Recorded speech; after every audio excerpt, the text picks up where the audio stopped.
In today's fast-paced and ever-changing world, leaders who can adapt to changing circumstances and manage uncertainty are more valuable than ever before. Many leadership traits, ambition, initiative, attention to detail, business acumen, creative problem solving, and critical thinking skills will always be desirable. No matter what, the people who possess these characteristics will be valuable to their organizations and the teams they lead. Not only can good leaders empower their team and unlock higher productivity and workplace success, but they also foster greater retention and recruitment. This podcast explores the ways in which leaders can develop this trait and how it can impact staffing within an organization. Welcome to Yo's Back to Work podcast. I'm your host, Joe McIntyre. On this episode, we will explore how a culture of innovation and leaders who encourage risk-taking can create a more agile and successful organization. Today, I'm excited to welcome Dallas Grundy, Senior Vice President and CFO at the University of Akron. Dallas has a background in higher education and is a leader with 20 plus years of experience in delivering change to educational institutions, including the University of Pennsylvania and Rutgers University. Dallas, welcome to the podcast. Thank you, Joe. So glad to be here. Awesome. Before we kind of get into some of your insights on leadership, maybe you can tell us a little bit about yourself and your background, why you made your way to education. Sure, I have a bit of an interesting background and path to my current position. My undergraduate studies are in engineering, and my graduate studies are in marketing and MIS. And so the immediate question I usually get is, how does such a background get you to the CFO table? And in higher ed at that. And so without providing too protracted a story, I have a mix of entrepreneurial experience, a good mix of nonprofit experience, certainly some professional and private and Fortune 500 experience. And the common theme that runs through all of those experiences, in my humble opinion, has really been my true interest and passion to make a difference and to connect with people, to be able to help in their development, to get them from the place that they are to some other place. And that could be interpreted in amount of ways, but it has really been my true privilege and pleasure to help in that facilitation. And so I found myself in these different spaces really attracted to fulfilling the same need, and that is ultimately management and leadership, and using my skills and varied and extensive background to bring to those experiences and help others and help myself along the way. So I have an affinity toward higher education. I think it is the premier place where a person like myself who has an interest in human development can apply that interest in those skills, no matter if it be as a CFO or as a professor in the classroom.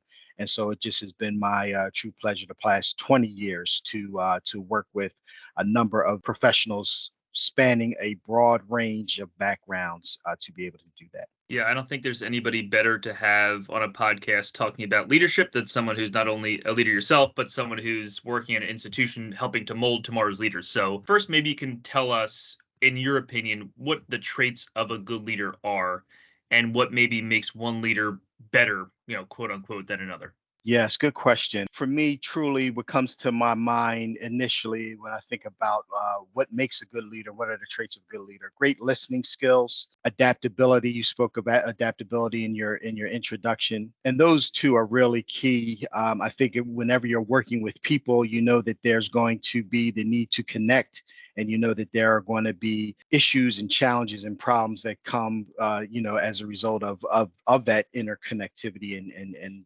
communication. Collaboration is really big, particularly, in the day and age that we live in. Rarely will find a project that requires your sole input only. And so teaming and collaboration is very huge. And then lastly, and very importantly, a sense of self, knowing your strengths, knowing your weaknesses, knowing, truly, who you are and what motivates you, and what, your why for being in the place that you are currently exercising your professional skills. And that goes hand in hand with integrity and making sure that you're showing up as the same person time and time and again. So just a few off the top of my head that I think are very critical. I think you always have to start essentially with understanding who you are, for you can truly have a meaningful interaction with others, which is the essence of leadership. You best know who you are, and again, your strengths, weaknesses, motivations, so on and so forth. Especially for organizations looking to grow their talent, I think there's a couple aspects of leadership development or identification. One is people that you already have in-house, trying to either identify who may be a leader there and also grow maybe new leaders. But what can be a challenge, I think, is during an interview process or when you're looking for a new manager or a new leader to identify who is a leader in the interview process when you only have a few hours maybe or even less to talk to someone. Do you have any insights or any experience with knowing how to identify if someone has those leadership traits you identified in an interview or just with a short conversation or just seeing them kind of in action just briefly? That's an excellent question. I don't know if there's a safe-proof way to come up with that empirical kind of formula. What I've put to practice in most instances is utilizing the competency-based interview questions. So these are questions that ask the interviewer to consider situations where they've had the ability to create change or had the ability to innovate a new process, and how did they think about bringing that. Tell me a time when there was some potential for conflict, between you and a coworker or between you and a direct report. And what you'll find in those answers is, first, the thought process is telling. How are they perceiving and processing the question, and therefore producing the answer? And then really the quality and the content of their answer. Do the words that they're using, are they using words like we and our team, and you know coming from, again, that collaborative space, coming again from that sense of understanding that the work that they do, and particularly the leadership that they provide, can be transformative and not just transactional. And so you hear that in the words that are used. And so it's not a one-to-one relationship, but you can usually detect those who have a sincere heart for leadership, the development of their direct reports, and a true embracing of the mission of the organization through the words that they're using. So that's how I typically have tried to approach those situations. Yeah, especially in your role, I'm sure you're in charge of identifying leaders all the time. Have you found it more difficult to find good leaders recently, or is just this idea that there's less available talent out there for organizations to hire institutions to hire has made it more of a challenge? What is your perspective there? The current kind of workforce dynamics play a lot into the question. I think that particularly in my space, there's oftentimes certain functions that leaders make themselves more available and seen, or leaders are more easily accessible in some functions, where other functions where there may be more demand, or the particular skill sets may demand more from the organization to attract, acquire, nurture, and retain those individuals. It varies, but I think, generally speaking, if the culture of the organization is a good one, and you have opportunities, real opportunities at your organization, you will attract leaders. You may even find that you have leaders under your nose that you can develop and blossom and bloom right there in the organization.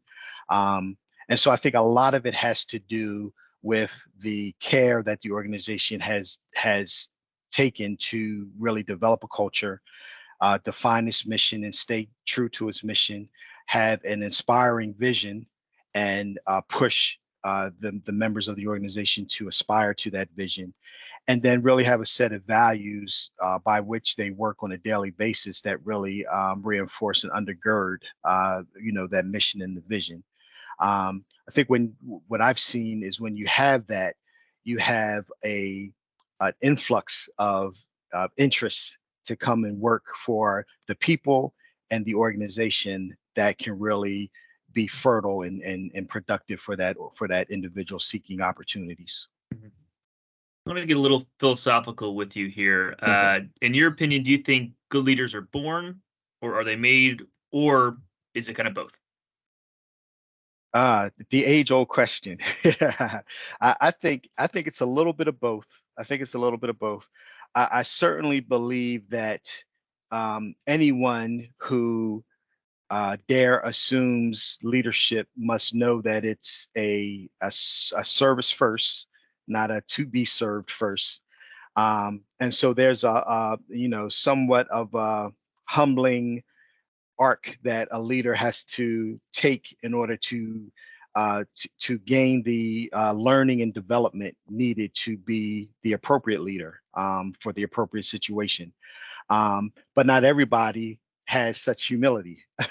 So it does take it does take the ability um, to embrace the learning, to take some risks, to develop your leadership, because I think leadership is a continuum. You can always get better no matter where you are as a leader.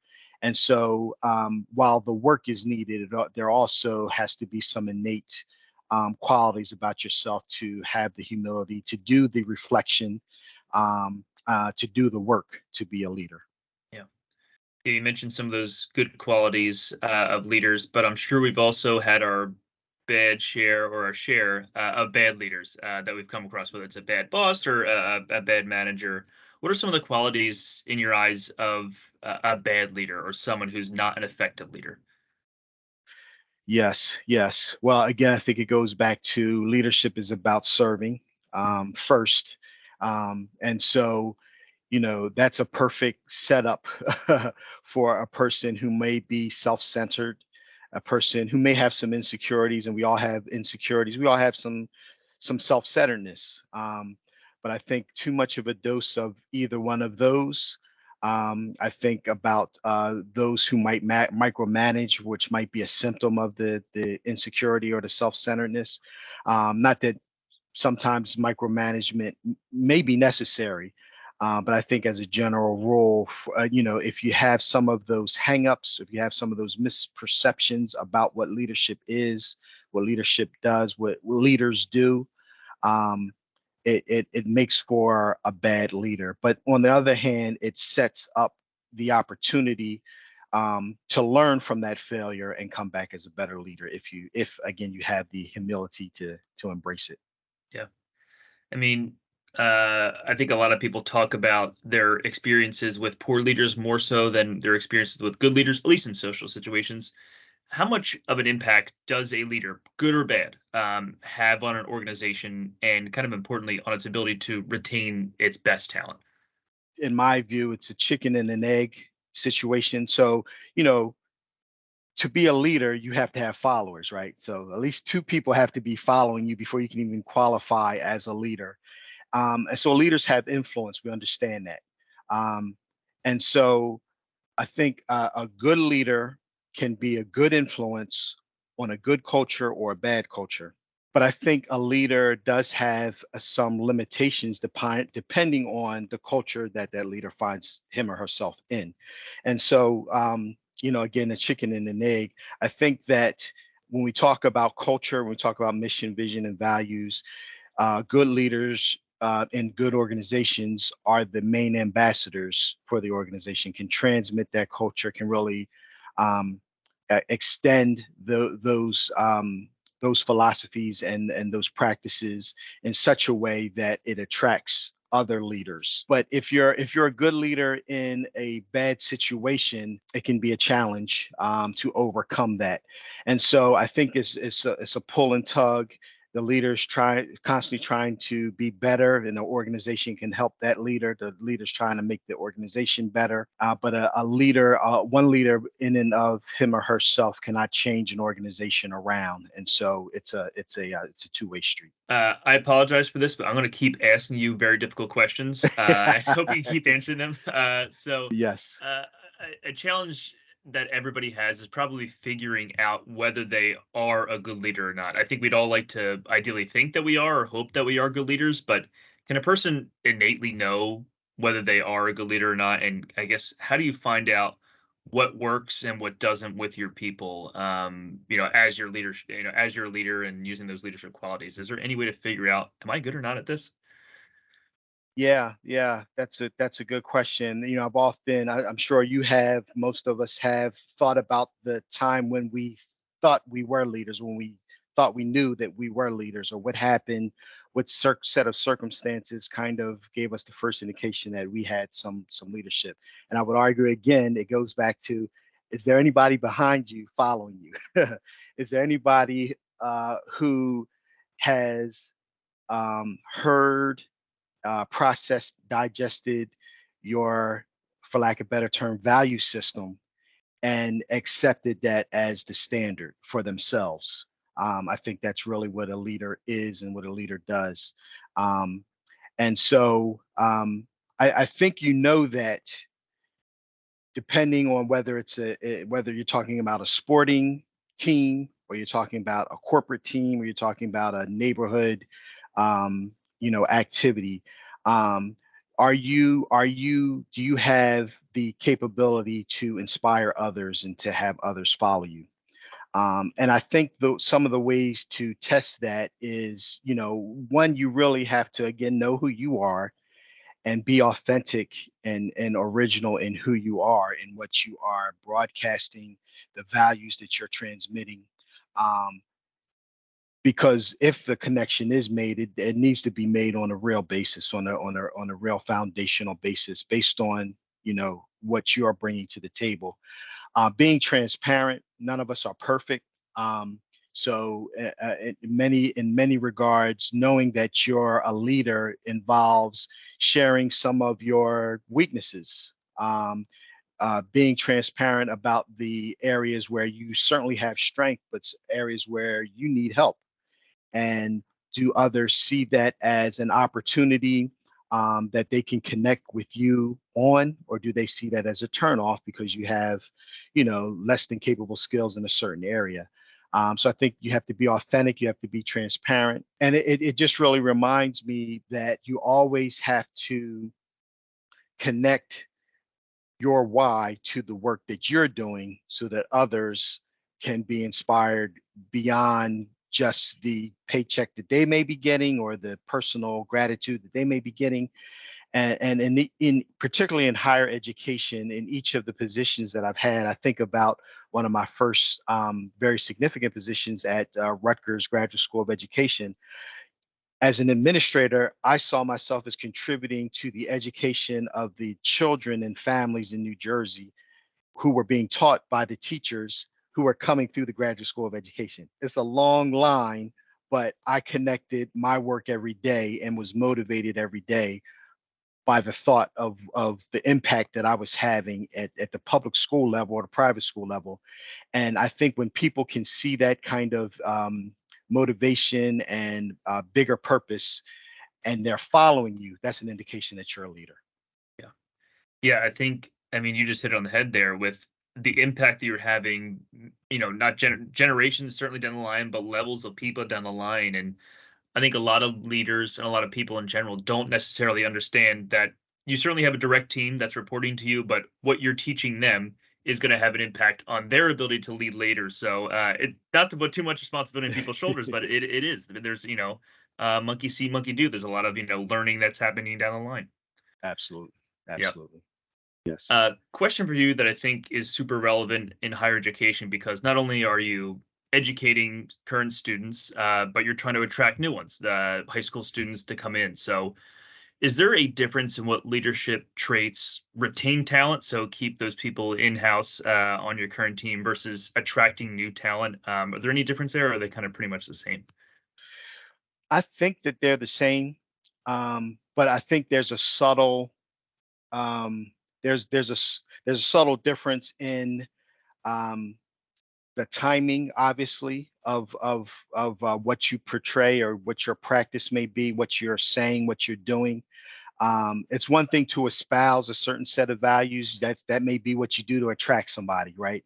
It's another thing to really truly live out and embrace a practice that a practice spans just more than the project, or more than the position. Practice is what you believe, or the way in which you believe a certain thing should be done, and your repetitive nature around that. And it can be refined and it can be improved, but it has a philosophical foundation. Um, it has an inspirational maybe foundation. And so I think that um, you should be the same in the beginning as you are in the middle, as you are in the end. And I think when you are that, it comes through. People appreciate that. And again, it's somewhat transforming to be that kind of leader. Have your the people that you're leading recognize that consistency and that authenticity in your leadership style, um, to enable them to do something much more greater. And so, and along about way, I'm saying they're the same thing, and they should really be consistent. Your actions should be consistent all the way through. Mhm. Yeah, throughout this podcast, we've talked about how the world, the working world, and all of us have changed so much since March 2020. Has the idea of leadership, again, what it means to retain and attract talent, what works, what maybe doesn't, changed at all in your opinion since 2020? Um, it really has not. Now, I think certainly the world has changed. Certainly the higher education world has changed. The corporate world has changed. Um, if nothing else, the way in which we're working in terms of, coming into some physical space or working from home, all those things certainly have changed. And I think that what we experienced in 2020 is just the beginning of, some of those kind of demographic changes that are going to make work for you and me, and certainly our children, very different from the way work was done 30, 40, 50 years ago. But I still think it's greatly a matter of adaptability. That's the key here. As much as I say things have not changed, um, the reality is that change has always been part of the equation.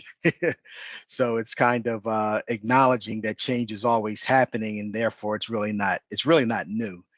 So your ability to be an adaptive leader, your ability to be able to listen, your ability to employ those collaborative juices and forces that you have, are still the same, still playing from the same game sheet, if you will. Mhm.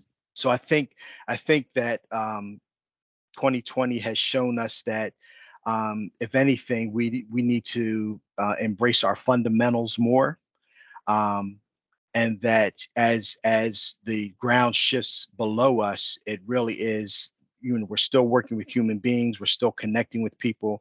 We're still um, working with people who need to be motivated by something greater. And so I think true leadership, those leadership tenets have remained the same even through COVID. Yeah. I think one of the things that's talked about a lot is this concept of emotional intelligence and its impact on leadership.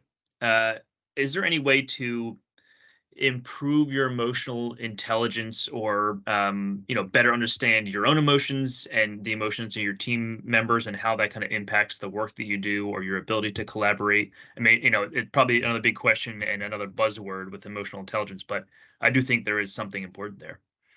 Oh, absolutely, absolutely. I mean, arguably everything that I've said up to now, fits under emotional intelligence in some kind of way.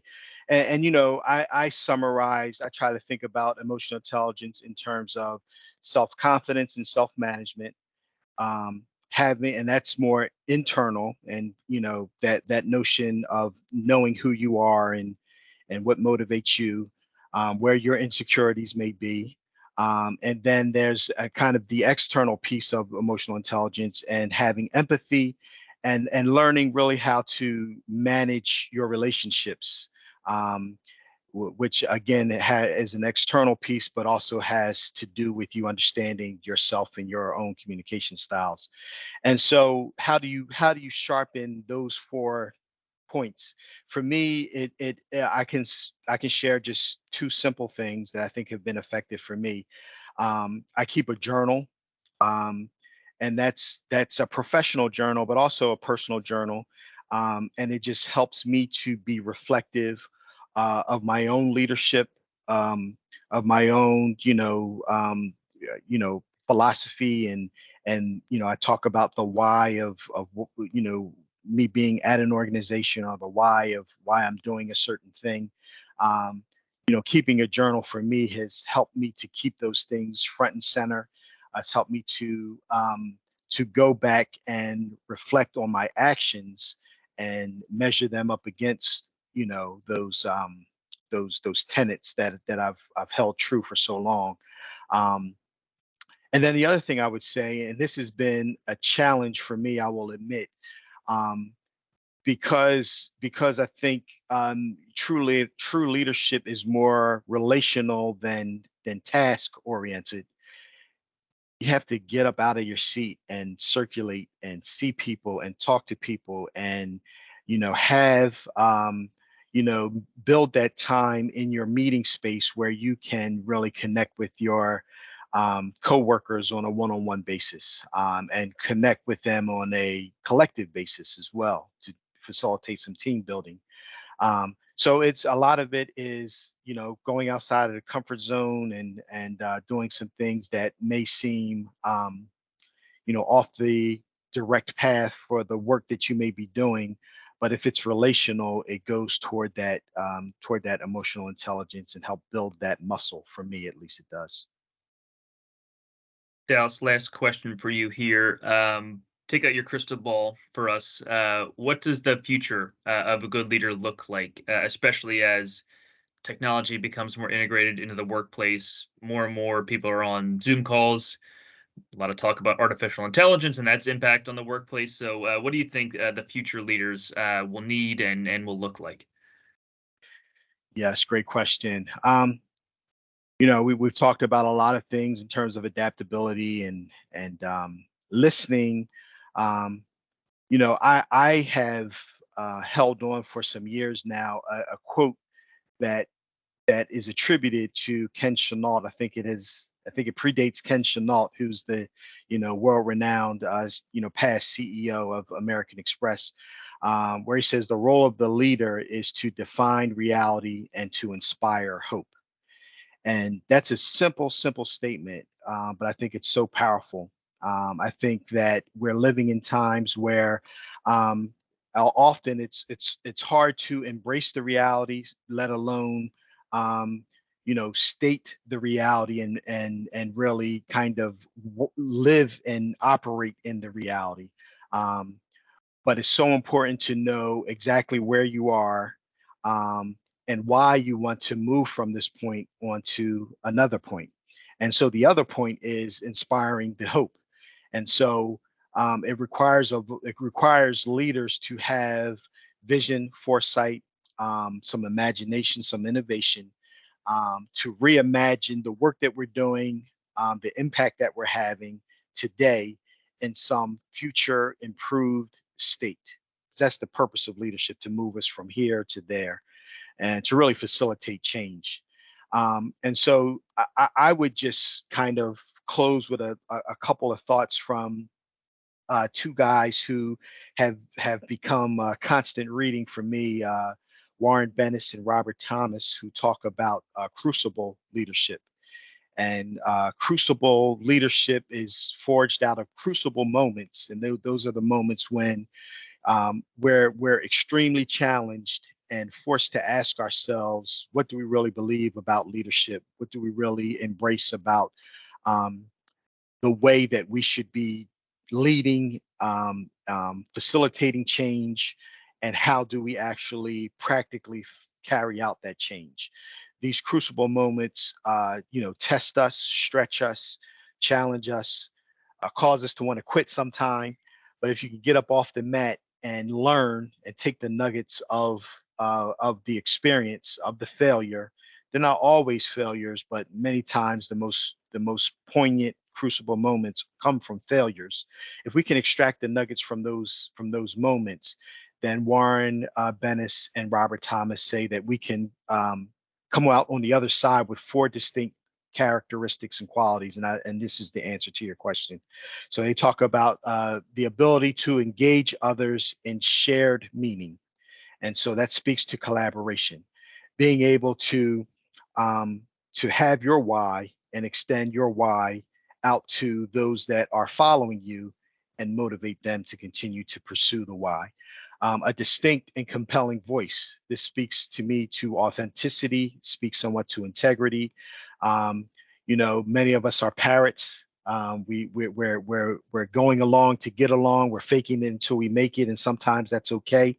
But developing our true voice that comes from our true inner selves, our authentic selves, is something that can be gained by embracing these crucible moments.